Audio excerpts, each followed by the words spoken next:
months, and you can see lots of choppiness back and forth.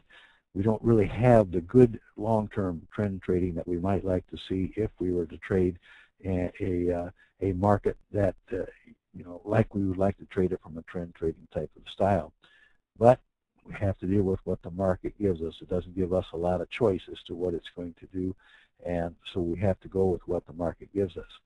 Now, that line that we had there across the top is a little bit above the outside line that we have here on the top, but you can, if you remember where it's at in the 2400 to 2450 area, we'll say that's our battle zone. That's our range of where prices are going to turn around. You can imagine that as the prices do approach that, we have a situation where we did get a little trend. We got a situation where the market did move above the predicted high here. I believe that date that it actually did, that was on September, or that was October. Well, let me explain first. We got into this, and sometimes we need to avoid getting into a situation where we're going to lose big, so we are going to use this one as our little short-term trade. Now, whether you take this or not depends a little bit on your feeling about the overall long-term direction of the market. If you think we're in a bull market overall, you may ignore this one.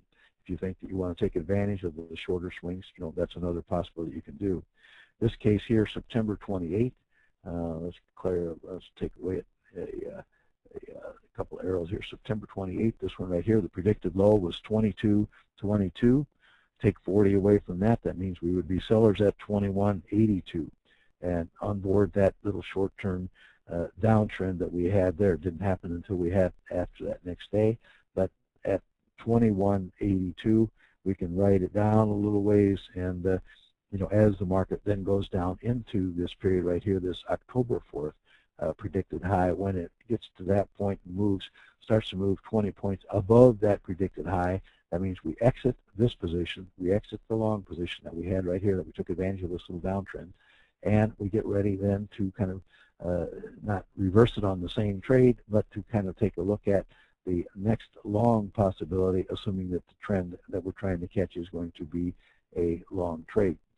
When we look here, we have the predicted high again on this particular day at 21.17 was a predicted high. We add 40 points onto that, so that means at 21.57 we would be long. 21.57 comes in right in about in this vicinity right in here. Day or two later, and we can then be long at 21.57. We can ride that. You can see we had another nice trend, short-term trend, but nonetheless a nice trend, and would take you out if we drop 20 points below this predicted low that we had up here on October the 17th of 23.42, and so that means at 20 points less than that we will be out at 23.22. 65 points. $1,300. So if you can, as I say, trade multiple contracts, you may trade some, get out of some, keep some. Now you're back to that dilemma that we had back in July.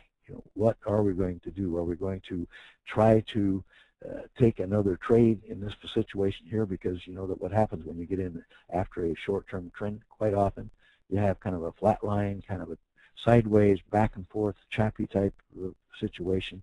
And possibly you would have gotten in at several different points, but you can see that when you look at the indicators, if you were looking at them from an overall standpoint, you would have probably said, well, I should be down. The predicted differences are pointing down, indicates momentum is not there for strength. On the other hand, you have the predicted exponential moving average, that medium-term moving average, still above the black line, the actual moving average. So there's kind of contradictory evidence right there. You have the neural index, both at 0, and then it pops up to 1. So, there's some questions here about which way you're going to be able to trade. It depends upon, again, how active you want to be and how much you want to trade and how quickly you are getting into and out of. In this case, where we're at today, if we look at the situation today, we know that on October the 26th, just yesterday, we had a predicted high here after the market kind of rambled back and forth a little bit of 23.53. We're out of the market entirely. kind of riding it sideways, and 40 points above that means that we would be a buyer at 23.93, which according to the last time that I saw prices today, that means you would be long now and you would have a stop at 23.73, using the terms of the strategy that I've outlined. Now, this assumes on the one hand that you are not too worried about that highs that we have reached. Remember, that high zone that we have talked about is right above the market. We're sitting right in the vicinity, right in this vicinity, right in here where we have the previous highs. What will the market do? Will it go up to those highs, respect that line, move back down? The battle is still to be fought, even though we might have had, we had a sharp down day the other day, a sharp up day today, kind of in the pattern of the last few weeks. So the market has ranged back and forth. If you are long right now, in my opinion anyway, it would not be a high confidence trade simply because of the fact that we're so close to those highs, and we could be in for some more pausing type of action right at the previous highs. So long, not so comfortable. On the other hand, when you look at some of the projections about the economy and maybe the resolution of the euro thing, although it's unlikely, maybe there is reason for optimism. But at this point, it's probably more of a situation where you don't have a high degree of confidence that this long trade is going to be the one that's going to be the one that that really works forever and is the one that you're going to want to stick with for a long period of time. Now we're going to go back to the other slides, try to wrap up what we're talking about here in terms of a trend trading type of strategy. So if we want to corral that successful trend, we need to know when we have a good trend to trade. Now, there are no guarantees. You do not know when a trend is going to break out necessarily. Some people use different types of strategies.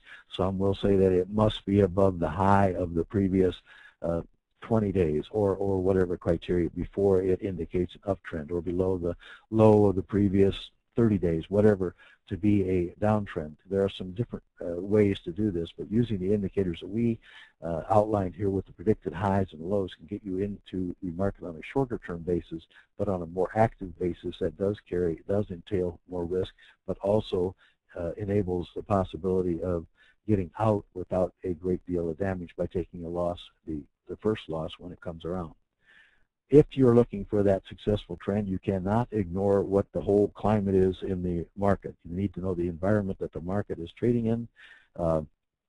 Today's discussion, are we in a risk on or risk off type situation? We're not talking here about the environment or climate in terms of global warming or anything, but what is the sentiment of traders toward risk or toward profit opportunities, where you have the social mood that really kind of bids up the prices, or maybe they're pulling back from danger at given times.